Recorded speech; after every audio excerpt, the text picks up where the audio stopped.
G'day, join me as I head from Lancelin, Western Australia to Las Vegas, Nevada. 3 car trips and 3 flights, a total travel journey of more than 30 hours. Well, the trip kicks off with a 100-minute drive from Lancelin to Perth Airport. Welcome to a dimly lit Perth Airport as I check in for the first of 3 flights today, Perth to Sydney. Now this is the Qantas Domestic Lounge, and I've shown you this before. We're about an hour away from taking off, and a quick breakfast is on the cards. Today I'm on a 737, 16 years old this one. Now Qantas has a couple of business class cabins, and the one you want to get is on the A330s because you get a lie flat seat. This cabin is a very ordinary sit-up. Safely on board, I'm in 1C. Good leg room here. But as I said before, it's a 2-2, and it's their least impressive business class on a long flight. We're due to take off in 16 minutes, so looking good.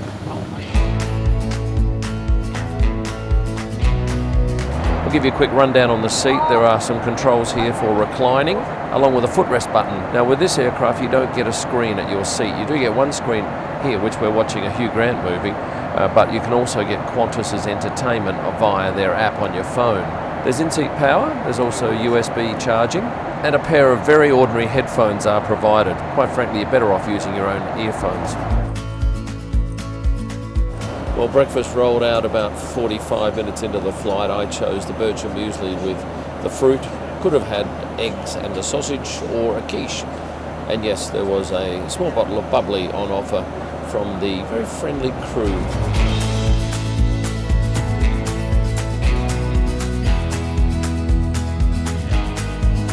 Landed on time, and now to head over to the international terminal for our longest of 3 flights.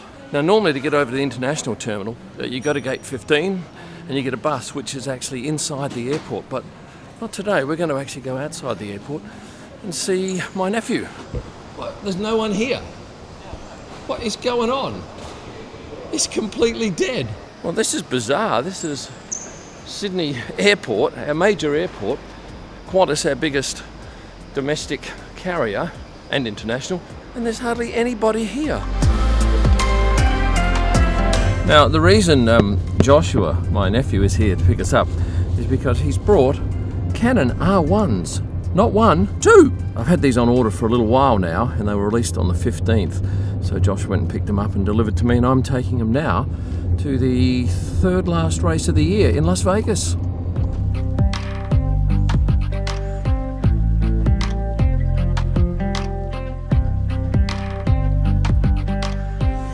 Jace, where are your headphones? They're pre-boarded. I can tell you where his headphones are. They're on a vehicle travelling from the domestic airport to the gate here for our international flight because Jace left his headphones in the seat pocket. And luckily, they contacted Tonya, who's a Platinum 1 member, which is the highest, well, pretty much the highest level you can get with Qantas, and they've offered to run them over. We are very fortunate. Well, this is a lovely lounge. It's certainly not over the top like Emirates or Qatar, but the food's good. I had a minute steak, some deep fried calamari and a club sandwich, and they're all solid 7.5 out of 10 meals. You got them already?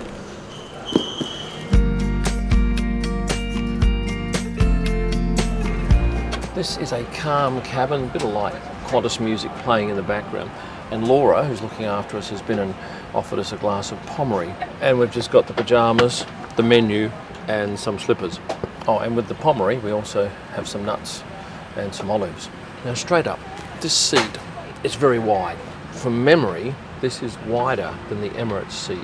But of course, on Emirates, you do have the door that closes, and you don't have this on this particular cabin. Now, a lot of the Qantas A380 cabins have been given a bit of a spruce up with some new livery, and I think this is one of those aircraft. I flew this earlier this year, maybe to Miami. This is your entertainment controls. This is quite dated. Screen itself, not a bad size. Not as big as Emirates, nor is it as big as Qatar. And the reason I mention those airlines is that I fly on them often, and I find their product to be outstanding. And I know a lot of you say, yeah, but hang on, they can be outstanding, they can spend all this money because they're government owned.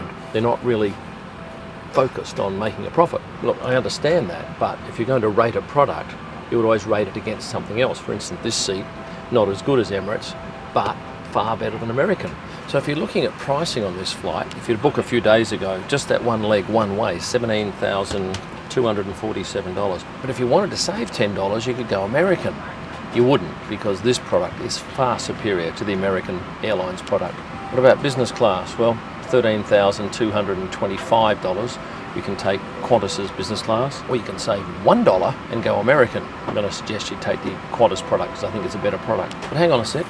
United, $9,500. Their product's good. Not as good as Qantas's, but I'd say it's probably on par with American. But if you're going to save 3,700 Aussie dollars, you'd take that surely. Let's talk wine, because I've just been handed the wine list. This is what we had earlier, Pommery Louise 2006. Oh, and what am I paying for this flight? A few $100 in taxes. The rest, I use points. Thankfully, my wife's a Platinum 1 flyer, and it allows us an opportunity to grab these flights if you book well enough in advance. We are taxiing out to our runway to take off, and thankfully we have a camera on board that gives us a view from the tail.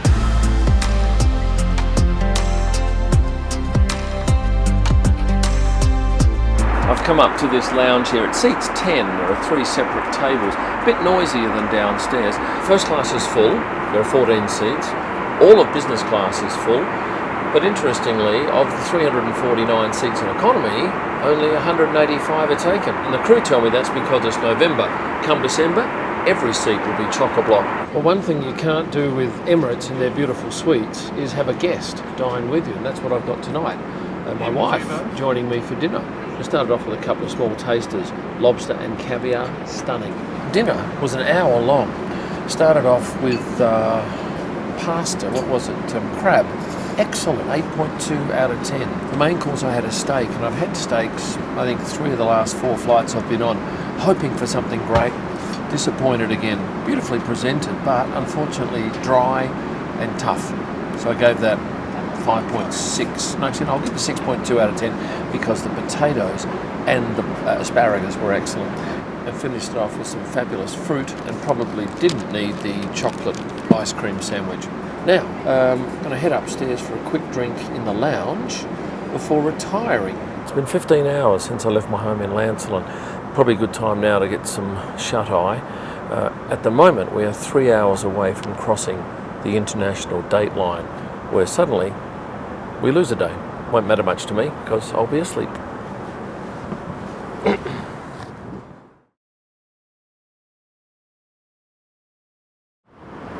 Well, we're 21 hours and 49 minutes into this flight, and I've just awoken, and breakfast is now being served. I feel terrible. Anyway, for breakfast there's an avocado on toast with some bacon and a couple of eggs. Well, it's actually 1 egg cut in half. Bertram muesli, some nice fruit drink. And we are 1 hour and 48 minutes away from landing into Los Angeles. Well, I must say I enjoyed this Qantas flight a lot more than the one I took back in May this year. Cabin crew made a huge difference, and certainly this bed is one of the best going around. And the mattress, which must be 2.5 centimetres or an inch thick, is the very best in the sky.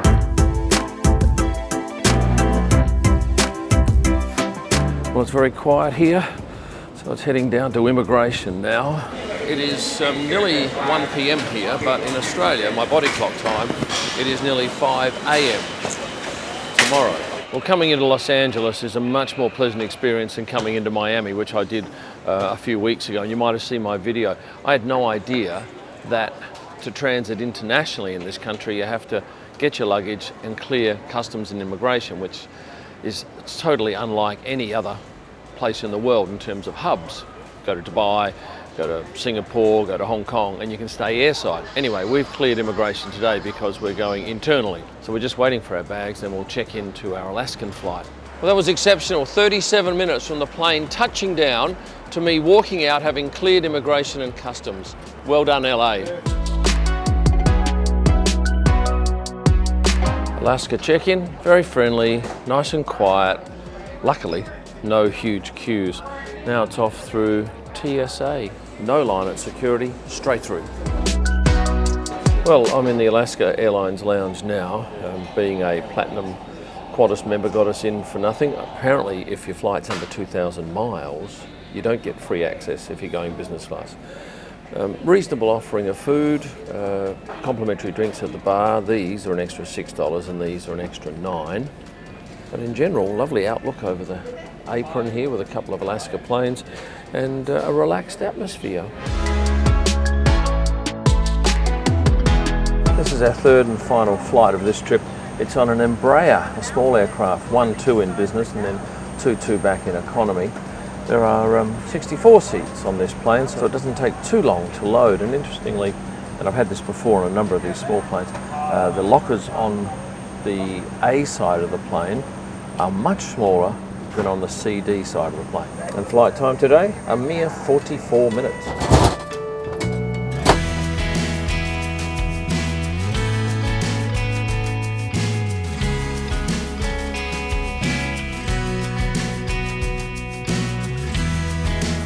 We're halfway through the flight and we've just been offered a drink, and you're allowed a beer or a spirit or a soft drink up here in business, and back in the economy cabin it's just a water or an apple juice. No food, and as you can imagine, a 44-minute flight, there's not much time to do much more than just offer a beverage. We just flew over some mountains with some lovely snow-covered peaks, and now it's the start of our descent into magical Las Vegas.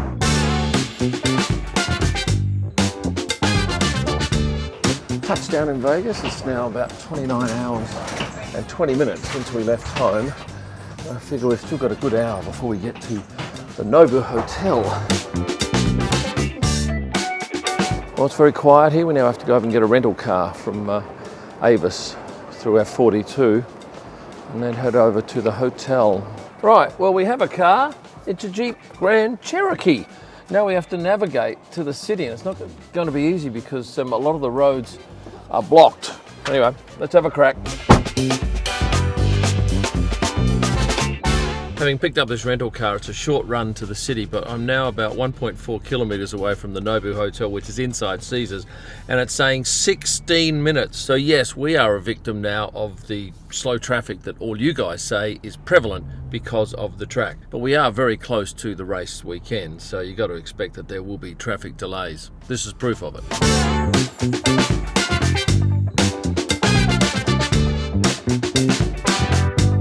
Well, it's great to be back here, and it is pumping. Disco music in the driveway here. Plenty of happy people because we've arrived on a Saturday night. I tell you what, it's just like being on a big cruise ship. Everyone's here to have a great time. Wow, I was here a couple of years ago. I love this hotel. This is the Nobu, and for the next 10 days, this will be mine. It's got a lovely view out over the Flamingo as well. And if you're wondering how long it took me to get from my house in Lancelin to this room, 31 hours, 17 minutes and 57 seconds. And you know what? I don't feel too bad. If you've enjoyed the video now, please hit the like button and subscribe if you haven't done so. And for a whole lot of extra content, head over here and have a look. Thanks for watching. And stay passionate.